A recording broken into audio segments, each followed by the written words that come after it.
Hello again, everybody. Carl Baldassarre back with another classic rock riff review. And today we're doing episode number 2 on the great year 1974. We're going to take a look at some great guitar riffs, and we're also going to look at some artists that I haven't covered before, including David Bowie, Lynyrd Skynyrd, UFO, Gentle Giant, and King Crimson for you progressive rock fans.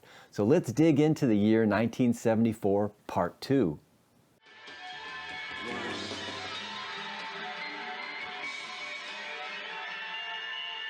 All right, for riff number 1, we're going to go to the 24th of May in 1974 when David Bowie released the album Diamond Dogs. It was his 8th studio album, and he actually came up with this riff himself, and it's one of the most iconic rock guitar riffs of all time. Here we go with the song Rebel, Rebel.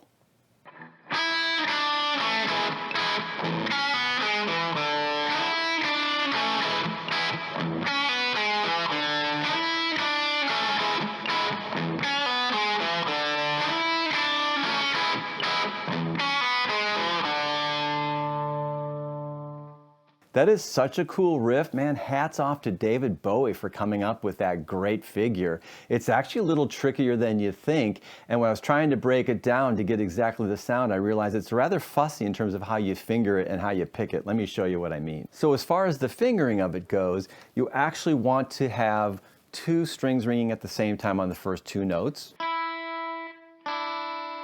And then on the third one, you're actually playing a chord. You're playing an A and a C sharp, so an A chord. So it's, and then the last chord is an E major, kind of upstroke. So the pattern of picking is down, down, down, up, up, right? And then once you get that under your fingers, you have to get the outro lick, which is, right? So you're picking the open E, and it's a pull off C sharp to B. And then you're pulling off the E to the open D and then turning all around again.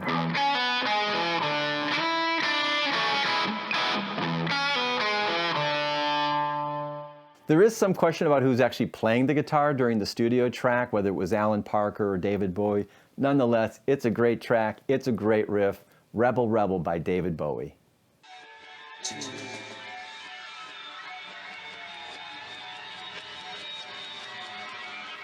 Okay, riff number 2, we're going to go to the band UFO. I've never played any UFO, so I get a chance to try to cover a riff by Michael Schenker, and their 3rd studio album was called Phenomenon, and on that album they had a song called Rock Bottom. It came out in May of 1974. Let's take a look at the really cool riff for Rock Bottom.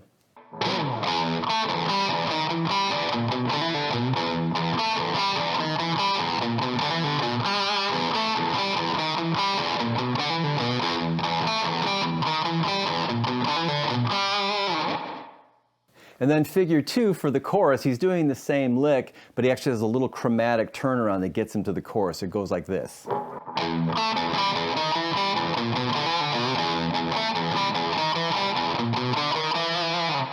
And that little chromatic takes us to the chorus.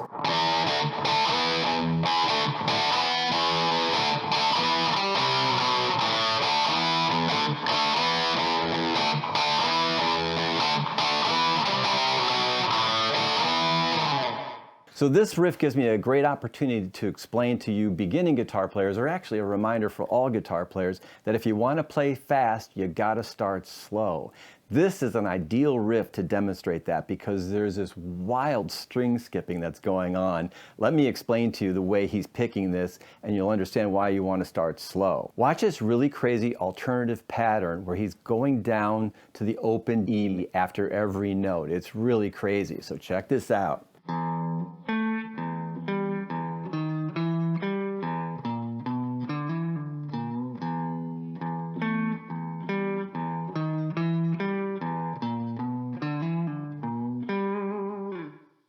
That is insanely difficult to do at normal rates of speed. So you want to get up to speed, you gotta start slow, put it on a metronome, because when I say practice slow, it doesn't mean practice out of time.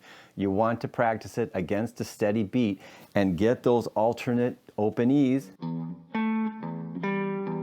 on every single note in between there. Man, I gotta hand it to Michael Schenker. That's one heck of a great riff. I'm really glad I had a chance to cover it. UFO.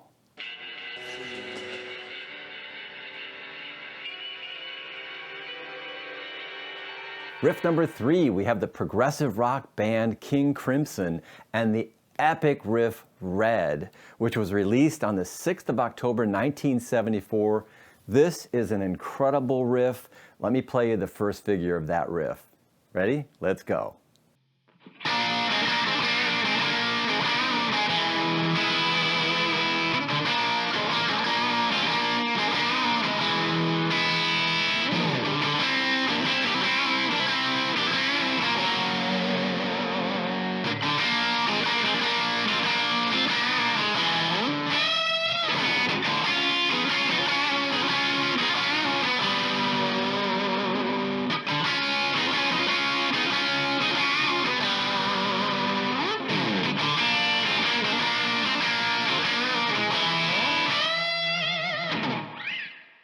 That figure is so incredible. All these major thirds that they're playing and in tertian motion where they're moving up a third. It's a very Crimson sound. What an amazing riff that is. And I do like the answer riff that they do when they come off that figure. They go into this figure here.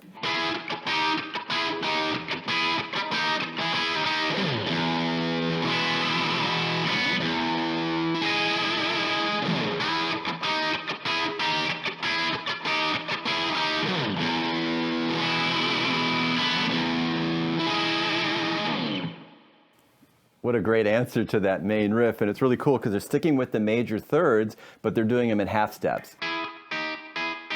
That's so cool. After that second figure, you get this little moment where they're doing these beautiful sus chords, you know, and I love the way then they walk out of this section with these minor thirds going to major thirds, and it's sort of this creeping rhythm. Check it out, I love it.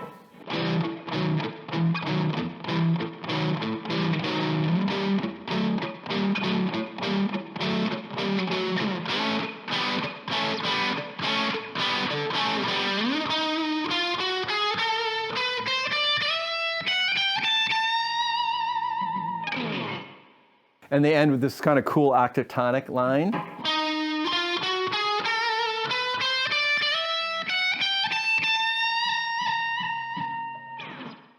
Love it, man. We got Red by King Crimson.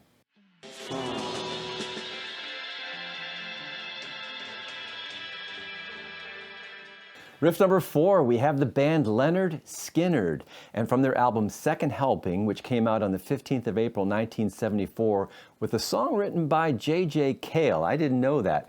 This song is called Call Me the Breeze, and it's a fantastic epitome of Lynyrd Skynyrd and that whole Southern rock feel. Let's take a look at this great figure.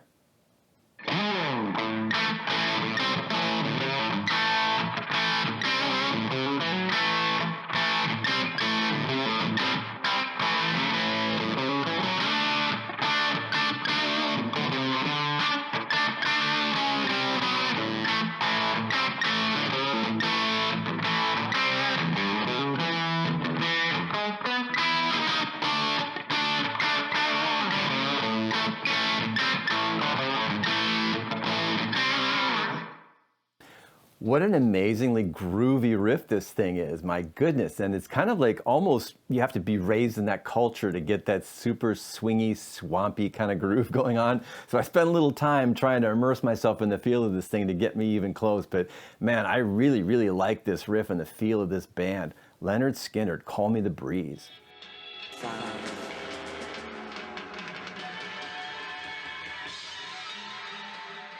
Okay, for riff number 5, we go to the most intricate rock band in my estimation, coming from the progressive rock universe. The band is called Gentle Giant. This album, The Power and the Glory, was released on the 22nd of September 1974. I gotta tell you, if you've not listened to Gentle Giant, you are missing something really, really important, because there was nothing before them, and really nobody ever was able to stand in their footsteps here. So I'm gonna play you a great riff from the album, The Power and the Glory. The song is called Valedictory, and let's take a look at this really, really cool riff.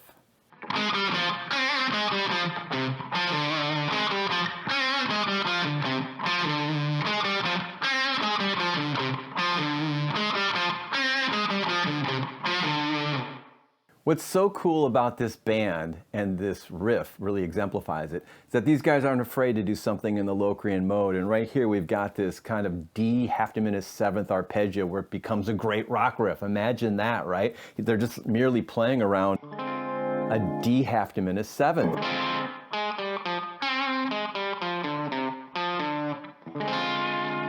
And then in typical Gentle Giant fashion, you've got variation and theme on variation. Here's their variation to that lick.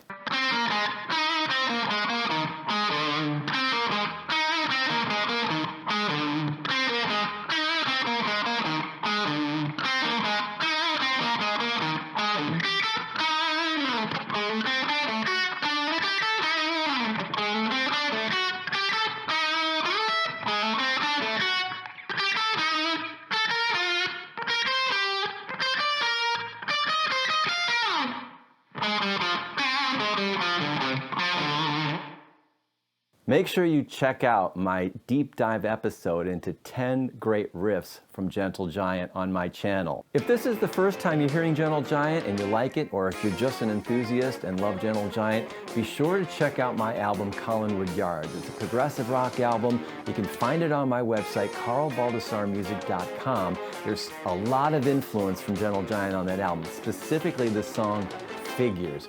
Check it out if you love Gentle Giant on carlbaldassarremusic.com.